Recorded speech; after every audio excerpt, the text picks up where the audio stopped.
வணக்கம். நியூஸ் வெஸ்டின் உலக முக்கிய தலைப்பு செய்திகள். கனடாவின் ஒன்றாரியோ மாகாணத்தில் உள்ள கார்டன் ரிவர் பழங்குடியின பகுதியில் கஞ்சா புகைப்பதாக நினைத்து வீரியமிக்க போதைப்பொருள் கலந்த கலவையை பயன்படுத்திய இளைஞர் ஒருவர் உயிரிழந்துள்ளார். மேலும் ஒருவர் இதேபோன்ற சம்பவத்தில் பாதிக்கப்பட்ட மருத்துவமனையில் அனுமதிக்கப்பட்டுள்ளதாக அனிசினா பேக் காவல்துறை தெரிவித்துள்ளது. மேலும் கடந்த வார இறுதியில் இந்த 2 அதிர்ச்சிகரமான சம்பவங்களும் நடந்துள்ளன. பாதிக்கப்பட்டவர்களும் உள்ளூர் கஞ்சா விற்பனை நிலையத்திலிருந்து வாங்கப்பட்ட கஞ்சாவையே பயன்படுத்தியதாக முதற்கட்ட விசாரணைகளில் தெரியவந்துள்ளது. மேலும் அச்சிறுவன் இன்னமும் மருத்துவமனையில் தீவிர சிகிச்சை பெற்று வருவதாக தெரிவிக்கப்பட்டுள்ளது.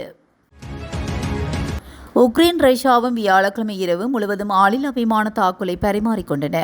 இந்த தாக்குதலில் உக்ரைன் ரஷ்யாவின் ஒரு முக்கிய எண்ணெய் சுத்திகரிப்பு மற்றும் பெட்ரோலிய ரசாயன பகுதியை குறிவைத்த நிலையில் ரஷ்யா உக்ரைனின் ரயில் நிலையங்கள் மற்றும் துணை மின் நிலையங்கள் மீதும் தாக்குதல் நடத்தியதாக தெரிவிக்கப்படுகிறது.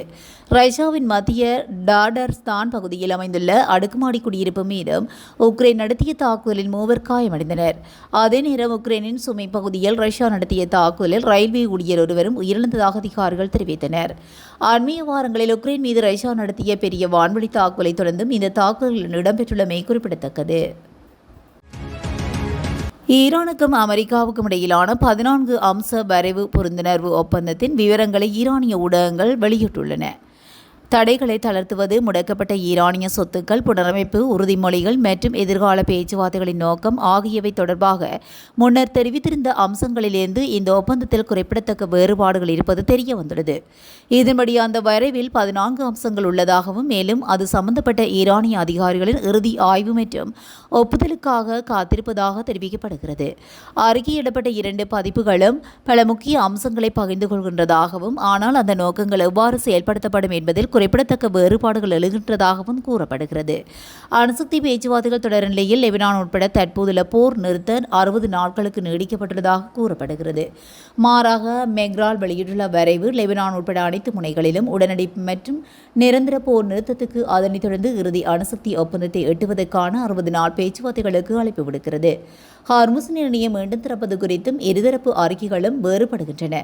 சுங்க கட்டணங்களின்றி அந்த முக்கியத்துவம் வாய்ந்த நேர்வழி பாதை உடனடியாக மீண்டும் திறக்கப்பட்டு கப்பல் போக்குவரத்து இயல்பு நிலைக்கு திரும்பும் எனவும் தெரிவிக்கப்படுகிறது. அதாவது இருதரப்பு ஒப்பந்தத்தின் முக்கிய அம்சங்களாக 1 போர் நிறுத்தத்தை முடிவு கொண்டு வருவதற்கான முறையான அறிவிப்பு, 2 ஒரு விரிவான உடன்படிக்கைக்காக பேச்சுவார்த்தை நடத்த 30 நாள் அவகாசம், கார்முஸ் ஜலசந்தி வழியாக கப்பல் போக்குவரத்தை மீண்டும் தொடங்கி பாதுகாத்தல் மற்றும் கப்பல் போக்குவரத்து மீதான ஈரானிய கட்டுப்பாடுகளை படிப்படியாக தளர்த்துதல் மற்றும் அமெரிக்க தடைகளை நீக்குவதற்கான சாத்தியக்கூறு, முடக்கப்பட்ட சில ஈரானிய சொத்துக்களை விடுவித்தல் மற்றும் யுரேனியம் செறிவூட்டலுக்கு வரம்புகள் அல்லது தற்காலிக தடை மற்றும் அணு ஆயுதங்களை தயாரிக்கப் போவதில்லை என்ற ஈரானின் உறுதிமொழி மற்றும் அணுசக்தி நிலையங்களில் மேம்படுத்தப்பட்ட சர்வதேச ஆய்வுகள், நிலத்தடி அணுசக்தி நிலையங்கள் மீது சாத்தியமான கட்டுப்பாடுகள், விதிமுறைகளுக்கு இணங்குவதை சரிபார்க்கும் வழிமுறைகள், எதிர்கால பாதுகாப்பு உத்தரவாதங்கள் தொடர்பான விதிகள், பரந்த பிராந்திய பாதுகாப்பு பிரச்சினைகள் குறித்த கலந்துரையாடல்கள் மற்றும் தீர்க்கப்படாத சர்ச்சைகளை உள்ளடக்கிய தொடர் பேச்சுவார்த்தைகளுக்கான ஒரு கட்டமைப்பு போன்ற இருதரப்பு ஒப்பந்தத்தின் முக்கிய அம்சங்களாக இது கருதப்படுகின்றது. மத்திய கிழக்கு பகுதியில் ஈரான் நடத்திய தாக்குதலால் ஏற்பட்ட சேதங்களுக்கு இழப்பீடாக சர்வதேச வங்கிகளில் முடக்கப்பட்டுள்ள அந்நாட்டின் சொத்துக்களை பயன்படுத்த அமெரிக்கா திட்டமிட்டுள்ளது. ஈரானின் தாக்குதலால் வளைகுடா நாடுகளுக்கு ஏற்பட்ட பாதிப்புகளை சீரமைப்பதற்காக செலவு மதிப்பீடுகளை வழங்குமாறு அமெரிக்க நீதித்துறை அமைச்சகம் வளைகுடா நாடுகளில் கேட்டுக்கொண்டதாக செய்திகள் வெளியாகியுள்ளன. இதுகுறித்து பேசிய அமெரிக்க நிதித்துறை அமைச்சர் ஸ்காட் பெசன்ட் முடக்கப்பட்ட ஈரானிய வங்கிக் கணக்குகளிலிருந்து இந்த இழப்பீட்டுத் தொகை வழங்கப்படும் என்றும் உறுதிப்படுத்தியுள்ளார். மேலும் ஹார்முஸ் நீரிணை வழியிலான கப்பல் போக்குவரத்தை கண்காணிப்பதற்காக ஈரான் அமைத்துள்ள பெர்சியன் வளைகுடா நீரிணை ஆணையத்துக்கு செலுத்தப்படும் எந்தவொரு கட்டணமும் ஈரானிடமிருந்து பறிமுதல் செய்யப்படும் நிதியை கொண்டே ஈடு செய்யப்படும் என்று ஸ்காட் பெசன்ட் தெரிவித்துள்ளார். மத்திய கிழக்கு பிராந்தியத்தில் பதற்றத்தை அதிகரிக்கும் வகையில் அமெரிக்கா மற்றும் ஈரான் நாடுகளுக்கு இடையே பரஸ்பரம் நடத்தப்பட்டு வரும் இராணுவ தாக்குதலை உடனடியாக நிறுத்த வேண்டும் என்று சீனா வலியுறுத்தியது.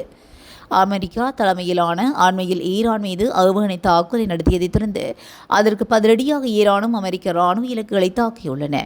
இந்த சூழலில் செய்தியாளர்களை சந்தித்த சீன வெளியுறவு அமைச்சகத்தின் செய்தி தொடர்பாளர் லெஞ்சியான் சம்பந்தப்பட்ட நாடுகள் தங்களின் இராணுவ நடவடிக்கைகளை உடனடியாக கைவிட்டு பேச்சுவார்த்தை மேற்று தூதரக ரீதியிலான ஆலோசனைகளுக்கு திரும்ப வேண்டும் என்று கேட்டுக்கொண்டார்.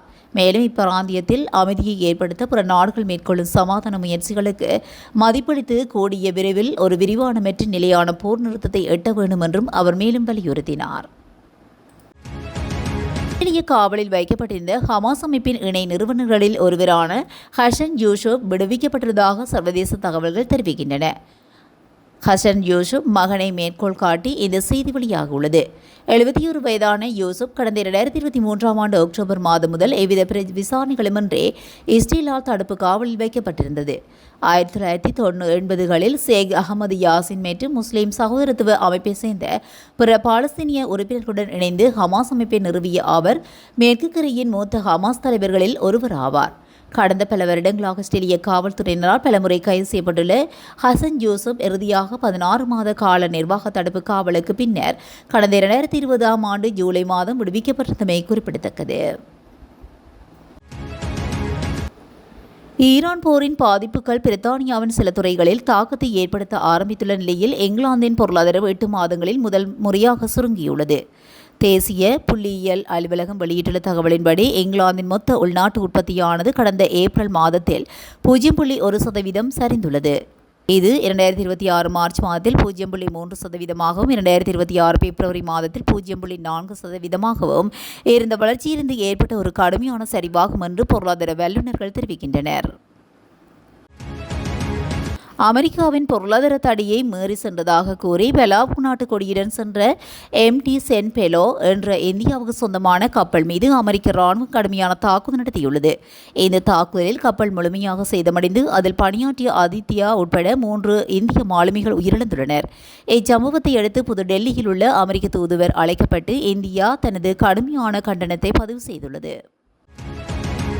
ஈரானுடைய இஸ்லாமிய புரட்சிகர காவலர் படை பஹ்ரைனில் அமைந்திருக்கக்கூடிய அமெரிக்காவினுடைய 5வது கடற்படை தலைமையகத்தை இலக்காக கொண்டு அதிகாலை வேளையில் 2:30 மணியளவில் அதிரடி ட்ரோன் தாக்குதலை நடத்தியிருப்பதாக சொல்லப்பட்டிருக்கிறது. அமெரிக்காவினுடைய ஆக்கிரமிப்பு தாக்குதல்கள் தொடர்ந்தால் இதைவிட மிக கடுமையான பதிலடி காத்திருப்பதாக ஈரான் மீண்டும் எச்சரித்திருக்கின்ற நிலையில் 5வது கடற்படை இலக்காகப்பட்டதை அடுத்து முக்கியத்துவம் இந்த தாக்குதல் ஒட்டுமொத்த மத்திய கிழக்கில் அமெரிக்காவுக்கும் விடப்பட்ட மிகப்பெரிய சவாலாக பார்க்கப்படுகிறது. ஏனெனில் 5வது கடற்படை தளம் சாதாரண இராணுவ தளம் கிடையாது. இது ஒரு பாரசீக வளைகுடா, ஓமன் வளைகுடா, அரபிக்கடல், செங்கடல் மற்றும் ஹார்முஸ் நீரிணை போன்ற உலகினுடைய மிக முக்கியமான சர்வதேச கடல்வழி பாதைகளை கண்காணிக்கும் அமெரிக்காவினுடைய முதன்மை கடற்படை மையமாக காணப்படுகிறது. எனவே உலக நாடுகளுக்கான எரிசக்தி அதாவது எண்ணெய் மற்றும் எரிவாயு விநியோகத்தை பாதைகளை பாதுகாக்கும் அமெரிக்காவுடைய இந்த முதன்மையான சின்னமே தற்போது ஈரானின் நேரடி இலக்காக மாறியிருக்கிறது என்பதும் குறிப்பிடத்தக்கது. சிரியாவின் அதிபர் அகமது அல்சாராவை அமெரிக்காவுக்கு வருமாறு வெள்ளை மாளிகை அழைப்பு விடுத்துள்ளது. லெபனானில் ஹிஸ்புல்லாவுக்கு எதிராக முனையை திறக்குமாறு அல்சாராவை அமெரிக்கா வலியுறுத்தும் எனவும் கூறப்படுகிறது. உலகளவிய சந்தையில் கச்சா எண்ணெய் விலை நேற்று மீண்டும் வீழ்ச்சியடைந்துள்ளதாக சர்வதேச ஊடகங்கள் செய்தி வெளியிட்டுள்ளன. ஈரான் மீது நடத்த திட்டமிட்டிருந்த ராணுவ தாக்குதலை ரத்து செய்ய அமெரிக்கா தீர்மானித்ததை தொடர்ந்து இவ்வாறு விலை குறைந்துள்ளதாக தெரிவிக்கப்படுகிறது. நேற்று முதலும் அமெரிக்க டாலர் 90 எல்லையை தாண்டியிருந்த கச்சா எண்ணெய் பீப்பாய் ஒன்றின் விலை இந்த புதிய சூழ்நிலையுடன் இன்று மீண்டும் $90 எல்லைக்குள் குறைந்துள்ளதாக சுட்டிக்காட்டப்பட்டுள்ளது. பிரபல திரைப்பட நடிகரும் இயக்குநரும் சமூக ஆர்வலருமான ராகவா லாரன்ஸ் தான் அரசியலில் களமிறங்க உள்ளதாக உத்தியோகபூர்வமாக அறிவித்துள்ளார். நான் அரசியலில் வருவேன் என்று ஒருபோது நினைத்து பார்த்ததில்லை. பணம் சம்பாதிப்பதோ அல்லது அரசியல் பதவிகளை பிடிப்பதோ எனது நோக்கமல்ல. நான் நம்பிய எனக்கு மிக நெருக்கமான ஒருவர் அரசியலுக்கு வரும்போது அவருக்கு பக்கபலமாக நின்று ஒரு தனி மனிதனாக என்னால் செய்ய முடிந்ததை விட இன்னும் பெரிய அளவில் சமூகத்துக்கு சேவை செய்ய வேண்டும் என்பது எனது ஒரே எண்ணமாக இருந்தது. ஆனால் இன்றைய சூழ்நிலையும் காலத்தின் கட்டாயமும் என்னை நேரடியாக அரசியலில் களமிறக்க செய்துள்ளது என்று அவர் குறிப்பிட்டுள்ளார். அத்துடன் அரசியல் குறித்தான் தனது புரிதல், இந்த முடிவுக்கான பின்னணி மற்றும் தனது தாயாரின் பார்வை உள்ளிட்ட பல விடயங்களை அந்த காணொலியில் அவர் வெளிப்படையாக பகிர்ந்துள்ளார் என தெரிவிக்கப்பட்டுள்ளது.